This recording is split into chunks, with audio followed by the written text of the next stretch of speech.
Ok, merci pour votre enthousiasme. Il y a une ambiance sur le plateau. Oh là là là là. Bon, enfin, on va quand même partir au Brésil. Je vais vous laisser d'abord. Je vous souhaite une belle année, Anissa oui, Faoui, vous aussi. pleine de belles surprises. Et je vais vous laisser nous présenter le programme, nous donner le titre du programme. Là, je suis un peu cruel. Hein. Mais il va annoncer un petit peu la couleur.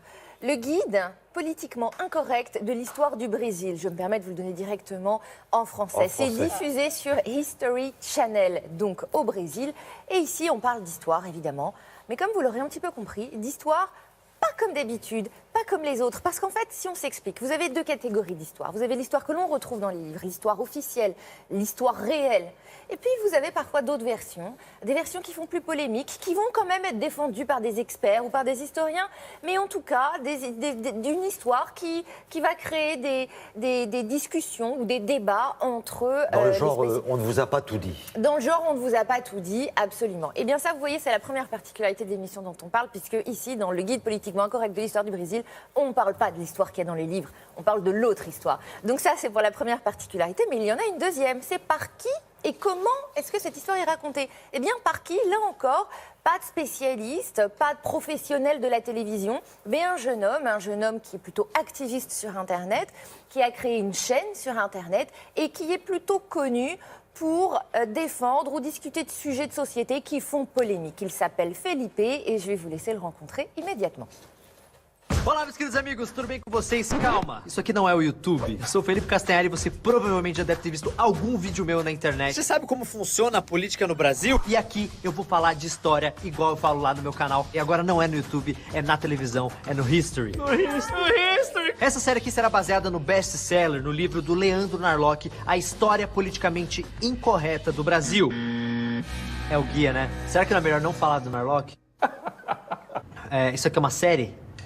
Essa série está sendo baseada no livro O Guia Politicamente Incorreto da História do Brasil. E calma, eu sei, é um livro polêmico, mas a história também é muito polêmica. E é por isso que a gente trouxe vários historiadores para debaterem ideias e conversarem sobre vários momentos polêmicos da história do nosso Brasil. E fiquem tranquilos porque ouvimos todos os lados.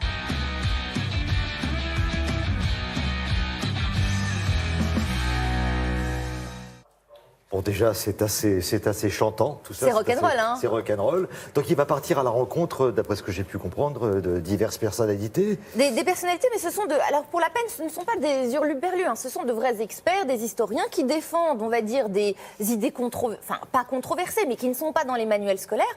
Mais ce sont de vrais spécialistes, on ne peut pas leur enlever ça. Le tout, l'émission est assez fraîche, elle est dynamique, elle secoue, c'est sûr. Mais on découvre quelque chose, c'est que finalement, ça nous dérange. Que les propos qui sont défendus, vous allez voir que même nous, Français, on n'est pas brésiliens. Et pourtant, j'ai été un petit peu dérangée par des choses que j'ai entendues. Effectivement, nous sommes éduqués par certains livres. Et quand on vient donner des versions qui ne sont pas dans les livres, il y a une gêne. On ne sait pas très bien comment prendre l'information. Et vraisemblablement, leur version nous dérange, même nous qui sommes là très très loin. Là, par exemple, on parle des Indiens d'Amazonie. Mais vous allez voir ce qu'ils défendent. Ça peut gêner.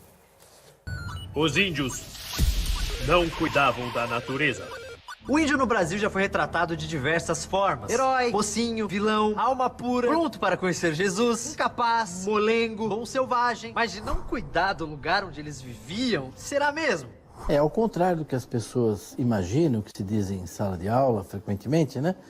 A Mata Atlântica estava longe de ser uma floresta intacta, primária, preservada. E a gente sabe que isso é fato. A Mata Atlântica estava profundamente alterada pelos índios. Quer dizer, uma alteração que já durava 10 mil anos. É óbvio que eles não eram nenhum ecologista do século XX. E se você apresentasse um shopping center para eles, eles iam adorar um shopping center. Eles iam para os shops. Para quem vive cercado pelo mato, sem saída, o seu grande sonho é transformar tudo aquilo num estacionamento de shopping. A falácia do bom selvagem, tipo Rousseau, Voltaire, Montaigne, José de Alencar, é os caras que criaram o mito do bom selvagem. Mito do bom selvagem. C'est gênant, hein. Ça surprend, c'est gênant, hein. c'est gênant parce que ça va à l'encontre de tout ce qu'on a appris.